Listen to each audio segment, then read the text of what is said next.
Assalamualaikum warahmatullahi wabarakatuh. Saya Argi Armaliani, NIM saya 2892050045. Di sini saya akan menjelaskan tentang materi kecerdasan buatan dalam mata kuliah Artificial Intelligence oleh dosen pengampu yaitu Bapak Ali Mulyanto, ESKOM MKOM. Sejarah kecerdasan buatan. Kecerdasan buatan sebenarnya sudah dimulai sejak musim panas tahun 1956. Pada waktu itu, sekelompok pakar komputer, pakar dan peneliti dari disiplin ilmu lain dari berbagai akademi, industri, serta berbagai kalangan berkumpul di Dartmouth College untuk membahas potensi komputer dalam rangka menirukan atau mensimulasi kepandaian manusia. Beberapa ilmuwan yang terlibat adalah Alan Newell, Herbert Simon, Marvin Minsky, Oliver Shelfried, dan John Marquardt.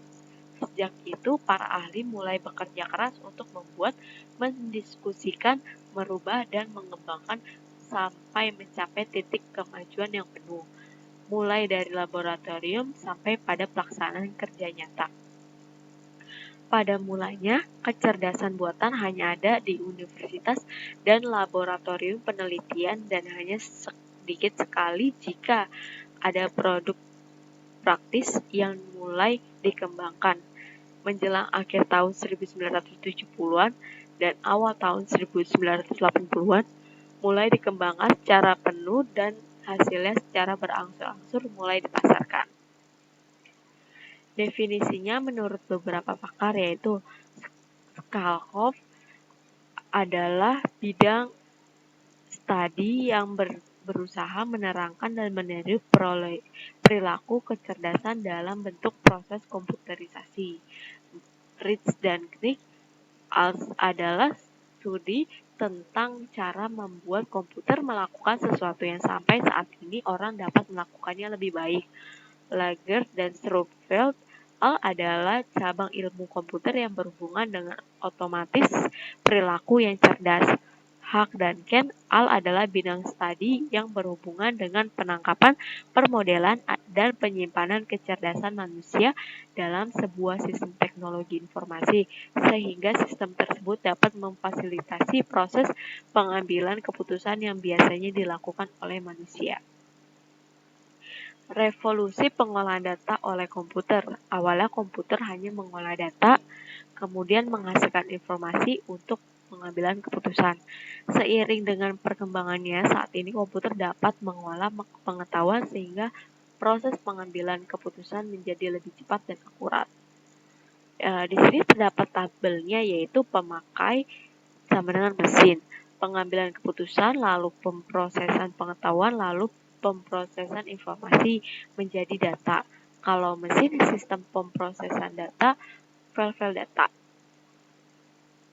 Pengambilan keputusan, pemrosesan pengetahuan menjadi informasi. Kalau mesin, sistem basis data, sistem pemrosesan informasi. Kalau pemakai, pengambilan keputusan menjadi pengetahuan. Kalau mesin, basis pengetahuan, yaitu menjadi sistem pemrosesan pengetahuan. Revolusi pengolahan data oleh komputer. Apabila komputer mengerjakan pengolahan data, maka manusia harus mengkonversi data tersebut menjadi informasi yang dapat digunakan dalam pengolahan pengetahuan untuk menghasilkan keputusan.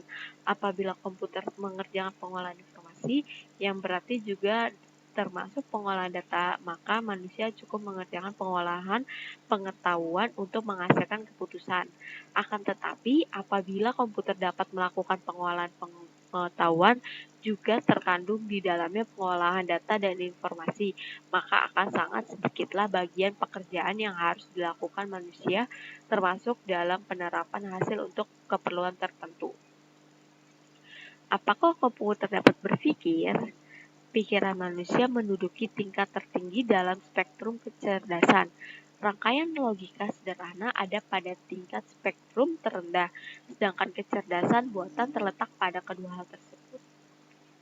Faktor pendorong perkembangan kecerdasan buatan yaitu pesatnya perkembangan teknologi perangkat keras. Hampir semua aplikasi kecerdasan buatan memerlukan perangkat keras yang memiliki kecepatan daya tampung yang lebih tinggi.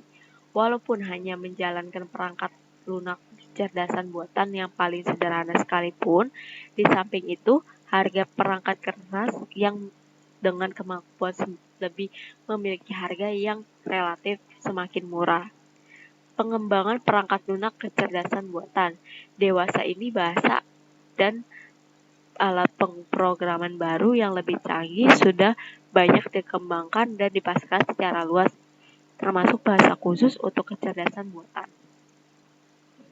Faktor pendorong perkembangan kecerdasan buatan, yaitu perkembangan khusus komputer pribadi.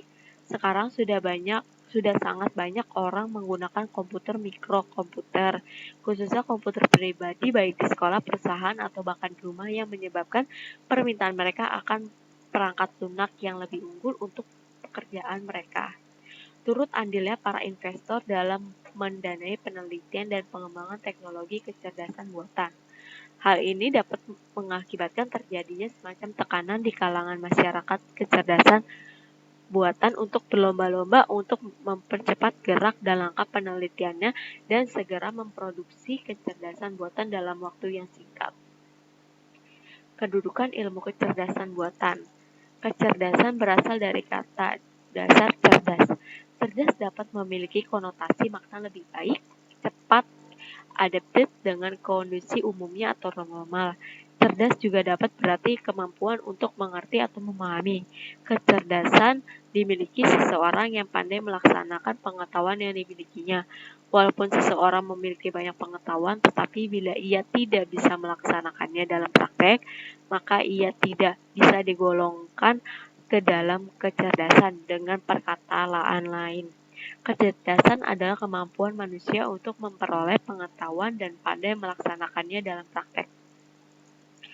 Kecerdasan buatan merupakan upah bidang ilmu komputer yang khusus ditunjukkan untuk membuat perangkat lunak dan perangkat keras yang sepenuhnya bisa menirukan beberapa fungsi otak manusia atau cabang ilmu komputer yang mempelajari otomatisasi tingkah laku cerdas.